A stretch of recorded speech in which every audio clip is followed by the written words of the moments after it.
الحمدللہ وحدہ والصلاة والسلام علی من لا نبی بعدہ۔ یہ ویڈیو ہماری سیریز اہدنا الصراط المستقیم کی دعا اور ہم مسلمان کی دوسری قسط ہے۔ پچھلی قسط میں ہم نے یہود کے بارے میں سمجھا تھا کہ وہ قیامت تک کے لیے دوسری اقوام کی غلامی میں آ گئے ہیں۔ آج ہم آپ سے قوم یہود کی تاریخ اور دین ابراہیمی میں ان کی اہمیت کے بارے میں معلومات شیئر کریں گے۔ یہود کی تاریخ سے پہلے ہم انبیاء کی تاریخ پر مختصر نظر ڈالتے ہیں۔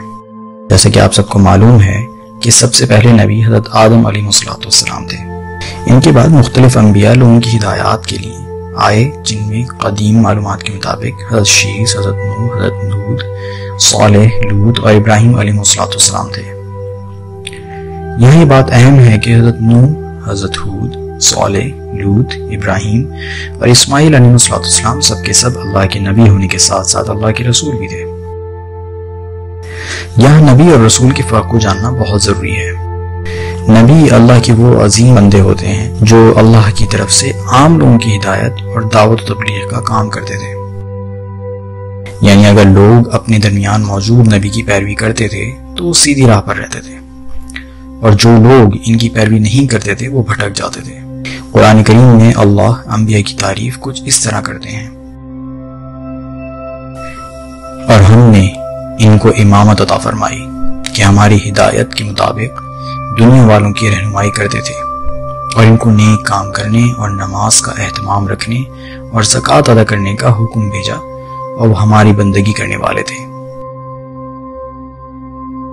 اگر کوئی قوم کسی نبی کا انکار کر دے تو اس پر اللہ کی طرف سے کوئی عذاب نہیں آتا تھا، اور نہ ہی پیروی کرنے پر کوئی فوری انعام آتا تھا۔ یہی وجہ ہے کہ کتنے ہی انبیاء کو ان کے اپنے ہی لوگوں نے قتل کر دیا۔